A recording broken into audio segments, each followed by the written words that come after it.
Hello everyone, welcome back again. और आज हम बात करने वाले हैं रिवोल्ट RB 400 की। भैया की है रिवोल्ट RB 400 और ओनरशिप रिव्यू करेंगे। 30,000 चल गई ना भैया? जी सर। 30,000 चल चुकी है। तो सबसे पहले पूछ रहे थे कब ली थी भैया आपने? ये हमने ले 3 साल हो गए भैया। 3 साल हो गए? 3 साल हो गए। तो स्टार्टिंग में आई थी, उस टाइम ले ली थी। स्टार्टिंग में आपने कैश ली थी या EMI वाला ऑप्शन लिया था? कैश में ली थी। अच्छा, और चार्जिंग कितने घंटे में हो जाती है इसकी? चार्जिंग भैया 4.5-5 घंटे लग जाते हैं पूरे। और एक चार्जिंग पे कितनी चलती है? एक नंबर पे चलाओगे तो 130 किलोमीटर आराम से, अगर चलाओगे रेस छोड़ के तो 130-40 किलोमीटर 2 सवारी में चल जाती है। 2 सवारी में। अच्छा, और जो बाकी मोड हैं वो? सेकंड मोड में आप चलाओगे तो ये 80-85 किलोमीटर चलेगी। अच्छा, और थर्ड मोड में? थर्ड मोड में 70-60-70 की 60-70। वैसे कंपनी 80 क्लेम करती है थर्ड मोड में ना, और उसमें करती है 110 सेकंड में। हाँ, इसमें फर्स्ट में भी 150 क्लेम करती है, लेकिन जब ऑन करोगे ना आप 100% पे, हाँ। तो उस पर लिखा आएगा 140 किलोमीटर ही। तो कंपनी का क्लेम का दावा तो गलत है। तो मतलब कि 20-25 किलोमीटर डाउन ही चलती है हर एक में, है ना? मतलब जैसे अगर 150 बताइए तो वहाँ पे वो 120-125 के आसपास चलेगी। तो ये है, मतलब 20-30 किलोमीटर अपना आप डाउन कर लो, उतना चलता है हर मोड के हिसाब से। और कभी जैसे आप चार्जिंग पे लगाते हो तो आप ऑटो कट कर देता है इसका चार्जर, या फिर आपको हटाने पड़ता है? ऑटो कट कर देता है।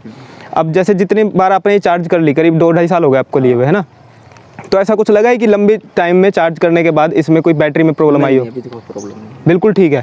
जो शुरू में थी वही पे, कोई किलोमीटर में भी अंतर नहीं आया? और कभी कोई प्रॉब्लम आई है बाइक में? नहीं, बाइक में प्रॉब्लम तो अभी तो नहीं है फिलहाल। आती है, लेकिन सर्विस में थोड़ी दिक्कत होती है। कैसे? सेंटरों में जाते हैं तो सामान नहीं मिलता है टाइम से, कभी कुछ भी सामान लो तो कभी कुछ हुआ है ख़राब आप इसका? खराब ही है। जैसे ये अभी दिखा रहा है, डिजिटल मीटर दिखा रहा है। अच्छा। ये अभी तो ठीक है। अभी तो हमने कुछ लगा रखा है, इसके नीचे दिखा रहा है। अच्छा। जिसे वो कपड़ा हम हटा देंगे ना तो वो निकल जाएगी। इसको मैंने 3 बार वायरिंग चेंज करवा ली बाइक की पूरी की। कंपनी से ही हुई है? कंपनी से ही हुई है। पैसे लेते हैं? पैसे नहीं लेते। तो आज तक कोई चार्ज नहीं लिया सर्विस का? डिस्क ब्रेक के चार्ज लेते हैं, डिस्क लगाते हैं ना ब्रेक वाले। अच्छा। उनके 150 रुपये चार्ज लेते हैं। सर्विस के? सर्विस का चार्ज नहीं है। सर्विस होती है वैसे इसकी? पता नहीं सर, सर्विस क्या होती है, अंदर लेके जाते हैं वापस ले देते हैं 10-15 मिनट में। क्या सर्विस होती है क्या? अच्छा, कभी कोई चार्ज नहीं लिया? पर चार्ज नहीं लिया सर। तो कोई चार्ज नहीं है मतलब सर्विस के नाम पे तो जीरो है ना? बस वही आपके जैसे डिस्क ब्रेक में कोई प्रॉब्लम आ गई या फिर ऐसी कोई प्रॉब्लम है तो उसका कोई छोटा मोटा चार्ज होगा तो वो ले लेते हैं। बस यही है। टूटने फूटने का मतलब चार्ज है। टूटने फूटने का चार्ज है। तो डिस्क ब्रेक पैड वगैरह खराब हो गया था? खराब हो गए थे ना, तो पैड मिले नहीं थे हम वो टाइम से। अच्छा, पैड तो फिर खराब हो ही जाते होगी, ब्रेक लगेगी तो फिर पैड तो खराब होंगे। ठीक है चलाने में। पिछले अगले दोनों या फिर एक ही अगला है पिछला? दोनों ही। 2 बार डलवा चुके हैं।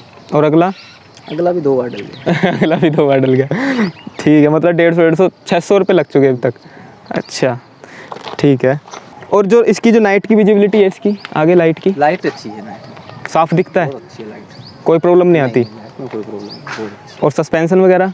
ठीक है, सस्पेंशन भी ठीक है। वैसे तो अपसाइड डाउन फोर्क हैं तो सस्पेंशन तो बाकी उससे अच्छा ही होना चाहिए, बट वो ये ना कि लगाने के बाद ओनर ही बता सकता है चलाने के बाद कि कैसे सस्पेंशन है, कोई भी चीज़ कैसे काम कर रही है। पिछले सस्पेंशन भी सेम है? ठीक है, ठीक। और इसके अंदर एक आवाज़ आती है, वो चूं चूं चूं चूं की बेल्ट में से आती है, तो आप इसको टाइम साफ़ करनी पड़ती है ना? हमने कुछ नहीं करा वो आती रहती है, पर वो आती रहती है। अच्छा, और बैटरी की गारंटी वगैरह क्या है इसकी? सर 5 साल बताइए। 5 साल, 75,000 किलोमीटर या फिर 5 साल? तो बैटरी में भी कोई प्रॉब्लम आई थी आपकी ना? हाँ, एक बार बैटरी जल गई थी हमारी। कैसे जली थी वो? सर वो पता नहीं, इसमें एरर दिखा रहा था मीटर में। इसके बाद हमने चलाई उसमें से लेके गए थे हम सर्विस सेंटर, तो बोला अभी है नहीं सामान हमारे पास, तो आप इसको चलाओ, कोई प्रॉब्लम नहीं, प्रॉब्लम हुई तो हम ठीक करके देंगे। अच्छा। उसके बाद में जल गई थी बैटरी, हमने ले जाके कंपनी में खड़ी कर दी। अच्छा। खड़ी करने के बाद उन्होंने 2-4 दिन लगे थे, वहीं खड़ी रही थी हमारी बाइक 4 दिन। अच्छा। उसके बाद बैटरी आई, बैटरी लगा के दी।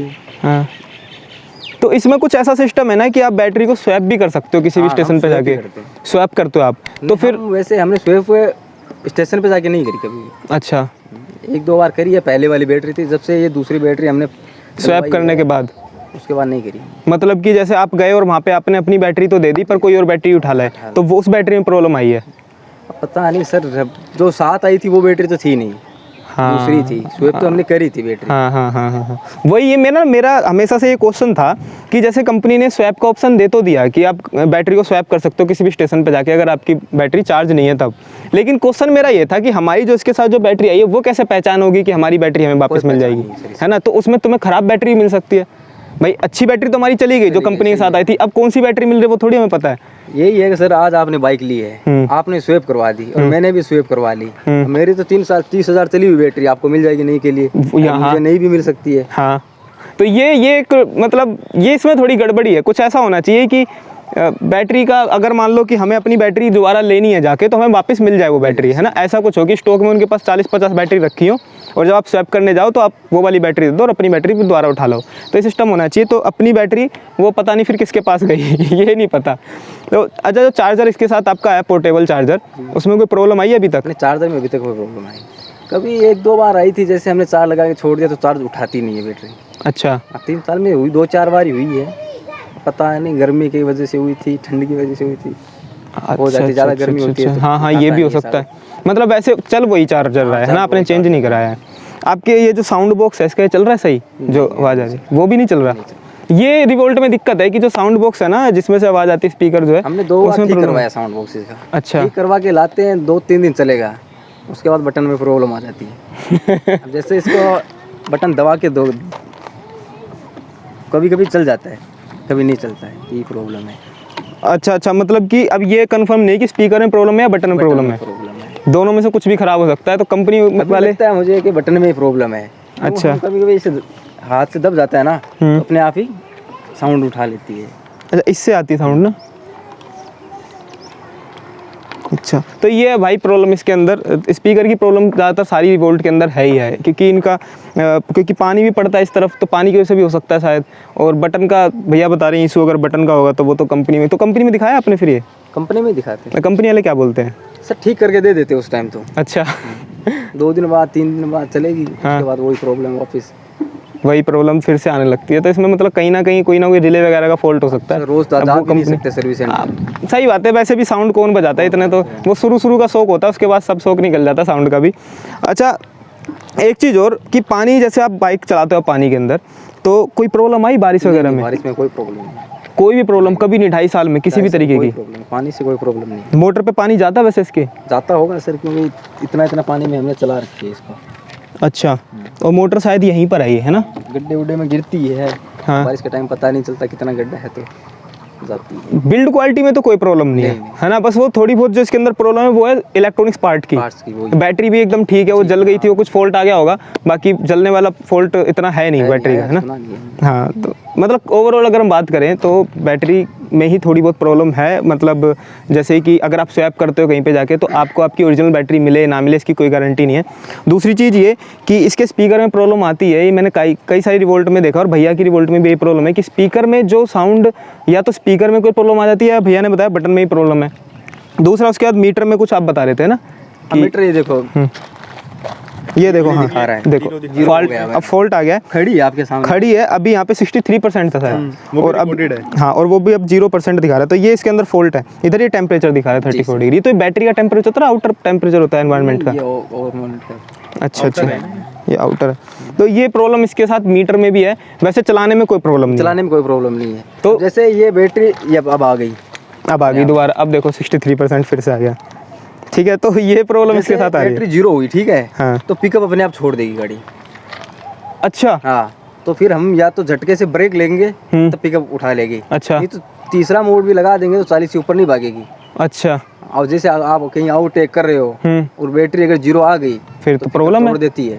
तो फिर तो ये प्रॉब्लम भी, एक्सीडेंट भी हो सकता है। हम तो 3 साल से यूज कर रहे हैं, इसलिए हमें पता है कैसे चलानी है। फिर हम या तो लात मारते हैं जोर से, अच्छा, साइड में लात मारते तो चला जाते हैं। ये तो इंडियन जुगाड़ है ही। हाँ। अच्छा, तो इससे प्रॉब्लम ये भी है ना, अगर आप ओवरटेक कर रहे हो उस टाइम पे अगर पिकअप अचानक से डाउन हो जाए तो ब्रेक ही लेना पड़ेगा सर आपको, तो फिर इससे तो एक्सीडेंट होने के भी चांसेस है ना? ब्रेक ही लेना पड़ेगा। मेरा एक क्वेश्चन है कि भाई जब चलाते हो थर्ड मोड के अंदर अगर आप चला रहे हो इस बाइक को और बैटरी आपकी 10% में बिलो चले गई, नीचे चले गई, तो फिर पकड़ती है अपनी जो टॉप स्पीड 80 की जाती है उतने पे फ्री है? 10 स्पीड 10% से अगर नीचे है तो तीसरे पे नहीं जाएगी, सेकंड पे भी नहीं जाएगी? सेकंड पे भी नहीं जाएगी। अच्छा, ये ऑटो में अगर बैटरी कम है तो आपकी फिर ये स्पीड अपना फर्स्ट मोड पे आ जाएगी? फर्स्ट मोड पे आ जाएगी। तीसरे मोड पे अगर 10% बैटरी है तो 50, 55, 60 चलेगी, 80 नहीं भागी। पिकअप भी कम हो जाता है, मतलब बैटरी जैसे जैसे डाउन होती जाएगी वैसे वैसे पिकअप और पावर भी उसका दोनों डाउन हो नीचे जाएगा। आएगी ना आपकी बैटरी, उसके बाद पिकअप में फर्क पड़ जाएगी, तब ये तक फिर फर्क नहीं पड़ता। 30 से ऊपर फिर नहीं। होता क्या है ना, फिर एक्चुअली में होता क्या बाइक के साथ में, ये क्या करती है बैटरी सेविंग में फर्स्ट मोड पे चलाएगी लॉन्ग डिस्टेंस के लॉन्ग लिए, डिस्टेंस वो मीटर निकालने के लिए। तो ये भी ऑप्शन ठीक है। अब 20 की अगर आपकी बैटरी रह रही हो 20%, उस वक्त भगाने का कोई फ़ायदा भी नहीं, उस वक्त तो घर पहुंचने की जल्दी होती है या फिर चार्जिंग पॉइंट तक। तो कहने का मतलब अगर ओवरऑल इसको वीडियो को पैक कर दे तो हम ये कह सकते हैं कि पहले एक सवाल हो रहा है भाई कि भैया आपने ओला भी बुक करी है, जी मतलब इतना खुश हो गए रिवोल्ट बैटरी से कि आपने ओला बुक कर दी। सर वही है, पेट्रोल की दिक्कत से वो करिए। कुछ तो ठीक है, आने जाने के लिए अच्छी है, ये नहीं है थोड़ा सर्विस सेंटर में प्रॉब्लम है, अगर सर्विस टाइम पे मिलेगी तो सही है। ये भी बस यही है रिवोल्ट में कि पार्ट एक तो टाइम पे नहीं आते, टाइम पे नहीं दूसरा सर्विस सेंटर में भी कुछ प्रॉब्लम है छोटी मोटी, वो अगर दूर हो जाए तो। बाकी ओवरऑल अगर बात करें तो अब बाइक के अंदर कहीं से भी ना, अभी 2.5 साल हो गए भैया को, और हम जब रास्ते में लेके आ रहे थे कहीं से कोई आवाज़ नहीं आ रही, बस एक नंबर प्लेट थोड़ी सी ढीली हो रही है, तो वो हर बाइक की, हर गाड़ी की, सबकी ढीली हो जाती है टाइम टू टाइम, उसमें रिपीट में थोड़ा बहुत हाँ नंबर हाँ गैप आ जाता है, वो थोड़ी सी, वो हर किसी में आती है, वो तो आती है, चाहे गाड़ी हो चाहे बाइक हो चाहे कुछ भी हो। तो कहने का मतलब ओवरऑल बिल्ड क्वालिटी में कोई प्रॉब्लम नहीं है, कहीं से भी कोई आवाज़ नहीं है। और दूसरा जो उसके सस्पेंशन है वो तो आपको पता है यूएसडी फोक्स है, तो सस्पेंशन बहुत ज़बरदस्त सस्पेंशन है, ये वो नहीं है टेलीस्कोपिक की, मतलब नॉर्मल से ज़्यादा ही है, ये टेलीस्कोपिक से ज़्यादा ही होते हैं। उसके बाद बैटरी वगैरह में भी कोई प्रॉब्लम नहीं है। तो ओवरऑल बस दिक्कत ये है कि स्पीकर की दिक्कत है, एक ये फॉल्ट है। सिर्फ इलेक्ट्रॉनिक पार्ट की अगर बात करोगे आप तो उसमें प्रॉब्लम है, और बाकी और ओवरऑल कोई प्रॉब्लम नहीं है। तो यही था हमारा एक छोटा सा रिव्यू भैया के साथ, और अगर आपको कोई सवाल हो तो पूछ लेना, हम भैया को वीडियो का लिंक भेज देंगे, तो भैया वहाँ पे कमेंट करके ही बता सकते हैं, अगर टाइम लगेगा तो बाकी हम बता देंगे। तो ठीक है, पैक करते हैं। थैंक यू भैया।